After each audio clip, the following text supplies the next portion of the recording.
is up, guys? Welcome back to my channel.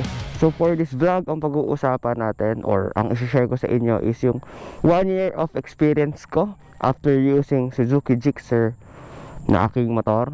So kung nagbabala kayong bumili ng 2022 or 2023 na Gixxer, pwede nyo gawing reference to para if pabagay ba sa inyo yung motor, and even yung mga previous vlogs natin. So babanggitin natin dito sa vlog natin yung iba't ibang factors na na-experience ko or mga factors to consider sa isang motor. Kaya tara, let's go! So unang-una is power. So unang-unang napansin ko ay ang iksi ng first gear nya. Sige, pinto tayo.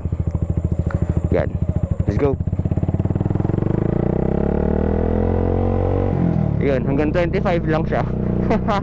Sobrang bagal pa nun. Pero hindi naman siya ganun kalakas. And then pangalawa, medyo bumaba na yung top speed nya, which is dati nung stock, all stock pati wala pang accessories. Bumigat kasi ako, bumigat yung motor dahil naglagay tayo ng mga accessories. Naging 100, naging 104 na lang ang pinaka top speed natin. Dati ang top speed natin ay 125. Yan. Pero hindi na ako stock exhaust nun, pero wala pa akong accessories nun, tsaka mga 64 kilos pa lang ako nun. So pero normal naman yun para sa isang motor dahil syempre nag-wear and tear na rin yan, may mga carbon deposits, chuchu na rin yan. Kaya bababa at bababa talaga yan. May mga nagsasabi nung nag-exhaust daw ako, balik ko daw sa stock, ganun. Pero nung nakuha ko kasi 125 kilometers na top speed ko ay naka-exhaust na ako nun. Pero wala lang ako accessories masyado. Yun, tsaka may buwelo yun eh. And then next na napansin natin, ay hindi, actually hindi na napansin. So sa mga biyahe natin ay marami na tayong mga ahon na pinagdaanan. Never niya akong binitin. So never akong nabitin sa ahon kahit tingala pa yan. Kung makikita nyo sa mga previous vlogs natin, kahit tingala na siya ay hindi naman ako nahihirapan. Kahit marami tayong karga, kasi syempre long ride yun eh, may mga gamit tayo. Never tayong nabitin sa ahon. Hindi tayo nakulangan sa power. Pero syempre, ayun nga lang, huwag ka lang umasa sa top speed. Aahon ka niya pero hindi ka makikipag-karera sa iba. Like I've said before many times sa mga vlog natin, hindi siya mabagal, pero hindi rin siya maliksi.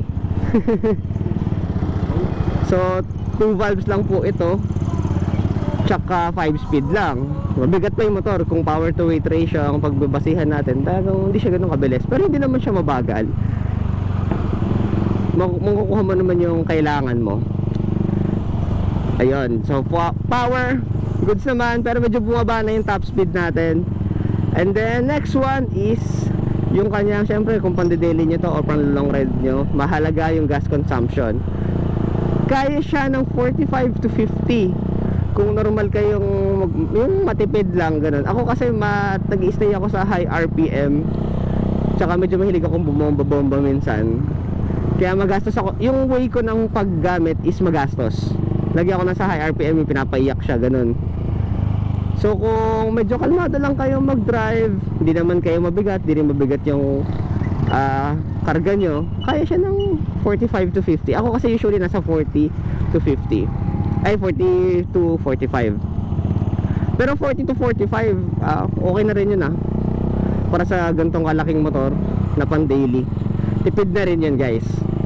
Lalo na kung sa long ride, mapansin nyo naman dito sa trip meter, nagti-trip meter kasi ako pag sa long drive, like yung sa mga probinsya, pagpuprobinsyang mga long ride, napapaabot siya. Yung unang bar ko, yung 6th bar, kaya kong paabutin ng 130 kilometers yung isang bar ko.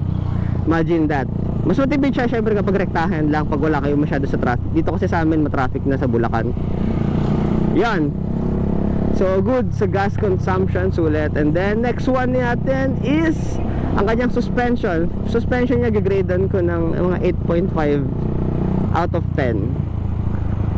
So yung maharap kasi medyo lumambot na, medyo malambot na i-play. Pero yung likod okay pa naman. So makikita nyo sa mga videos natin, previous vlogs natin, na marami tayong trail na nadaanan na. Hindi naman tayo nagka-problema. Maganda naman yung play. Tapos wala naman tayong problema. Yung mga forks natin, hindi naman nagli-leaks or something. Okay naman lahat.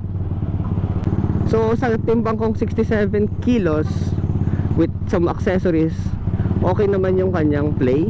So magva-vary pa yan syempre sa bigat nyo. At saka kung may angkas kayo, syempre mas bababa yun. Mas matalbog kung mas mabigat kayo, yeah. Pero sa akin, okay lang siya, sakto lang for my weight na walang laging angkas. Goods na suspension. And then next na pag-usapan natin naman ay yung kanyang tires. So yung tires niya ay pretty standard, makapit naman. So maulan, maputik, dadaanan na natin yan sa lahat ng rides natin. And pang daily natin to guys Okay naman siya, makapit naman. And ang maganda kasi dito kay Gixxer, ang stock niya is 140 na agad. I think kaya pang isagad ng 160, pero alanganin na 150 talaga pwede. Pero masyado na kayong bibigat nun. Kaya kung gusto niyo ng mga parang big bike na dating, yan, ito talaga kasi malapad na agad yung gulong Tsaka mas stable siya sa kalsada dahil nga mas malapad Pag nagpalit kayo, syempre mas mahal yung gulong nito kasi mas malaki. Ang harap nito ay I think 100 by 70. The 17s parehas yung rims. Yung likod ay 140. 10 years later. Yan, huminto na tayo kasi nahirapan ako mag-discuss kanina habang nagdadrive. So discuss naman natin yung kanyang lights. Para sa kanyang lights ay okay naman, pretty standard, malakas naman. Maganda dito is parehas ng LED lights yung kanyang harap at yung kanyang likod. So ito yung kanyang harap, yan yung kanyang daytime running. Then ito yung kanyang night, wow, yan. Tapos pag naka-high po tayo, ay dito, yan ang kanyang itsura.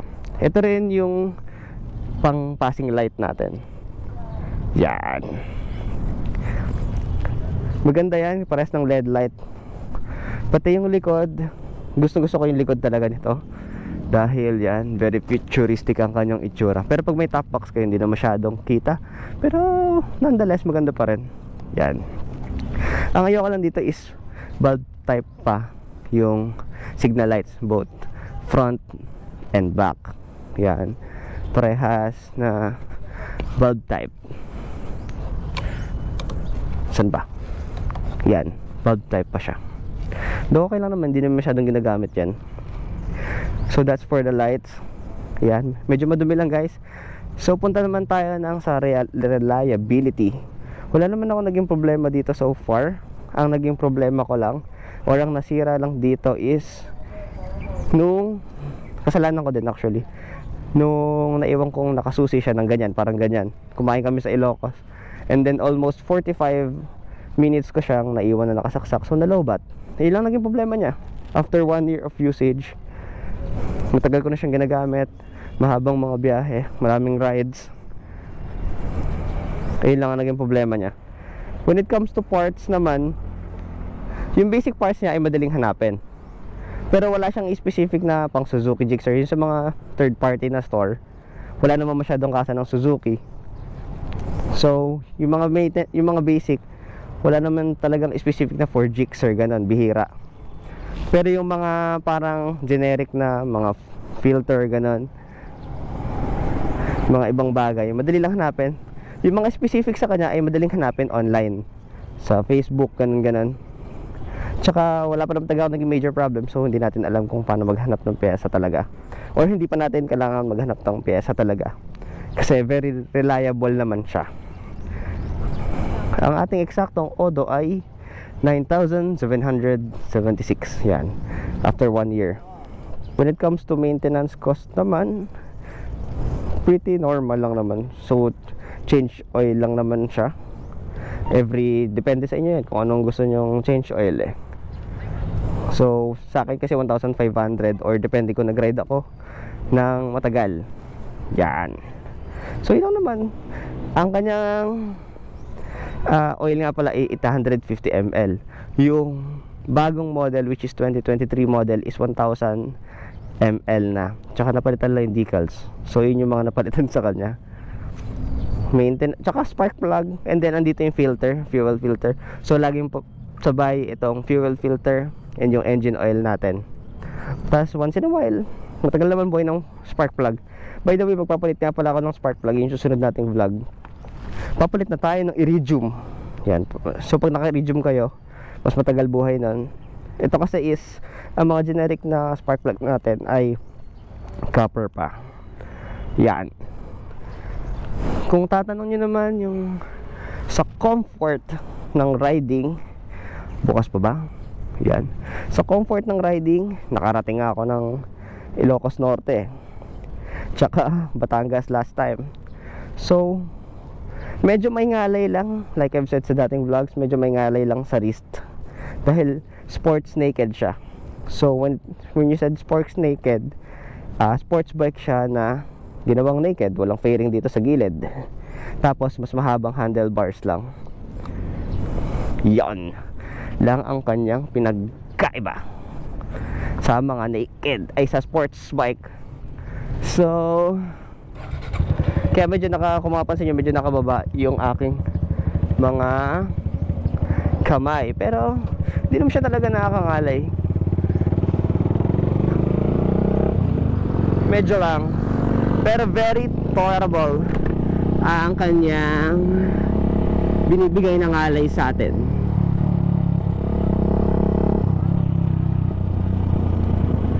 Yan. Nahirapan kasi ako mag-discuss kanina habang nasa traffic, tsaka parang feeling ko nakakabagal ako sa mga nasa likod ko.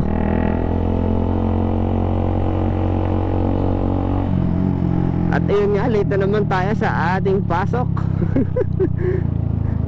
Kaya mayroon mag-vlog ng umaga eh. Okay guys, kung i-consider nyo nga itong bilhin, ay masasabi kong sulit naman siya para sa akin na 1 year nang nakagamit. And yung sa power niya, ang medyo alanganin lang naman dito is wala siyang radiator. Yun, kung issue sa inyo yun. Pero okay lang naman, pahinga nyo lang kasi para di naman mag-ulit. Ayun lang naman ang issue niya, yung kanyang walang radiator, and then yung medyo may lack of power. Pero yan, tatry natin solusyonan yung lack of power sa mga simpleng bagay-bagay like pagpapalit ng spark plug. Yung sprocket medyo iniisip ko pa kasi medyo mas iksi ata yung top speed. Not really sure, please educate me guys. Pero ang alam ko dun sa pagpapalit ng sprocket is mas gaganda, mas bibilis, mas lalakas yung hatak initially. So yung acceleration ng lalakas. Hindi ko lang alam sa top speed niya.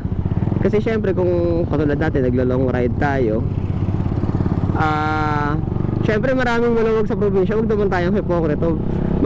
Di naman top speed, magmamabilis tayo kahit paano kapag maluluwag yung daan, di ba? Na safe na magmabilis, di ba? Iba kasi kala mo kalinis-linisan eh, top speed, kamote, ganun. Kala mo hindi nagmamabilis pag maluwag yung daan. That's part of the riding, man. That's part of the fun. Pero syempre yung safe lang na bilis, yung kaya lang ng ating drive at your own limit, at your own skill level. Tsaka syempre kung safe naman yung daan. Mamaya top speed ka ng top speed, masikip pala yung daan, marami palang motorista. Talagang kamote ka nun.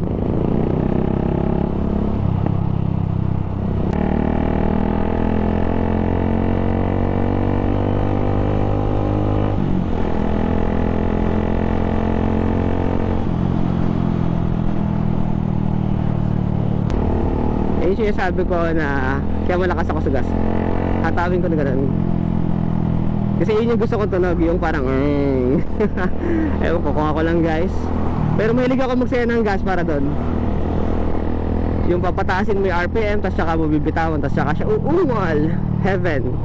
Pero medyo walang sense yun kung stock exhaust ka lang kasi di mo naman masyado maririnig yun.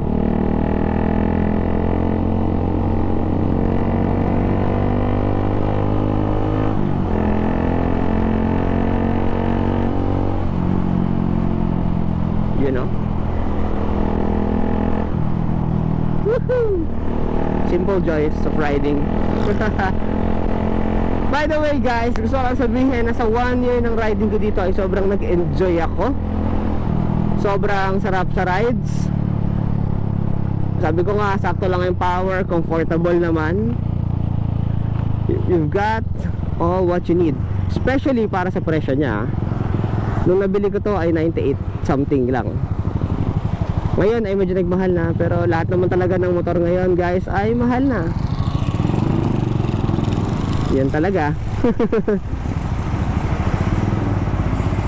Kung gusto nyo ng budget bike na mukhang big bike, o gusto nyo mag manual, gusto nyo malaki, gusto nyo malaki yung tangke para mahaba yung pagpapagas nyo sa rides, this is good. Di ako sponsored ha, personal experience to.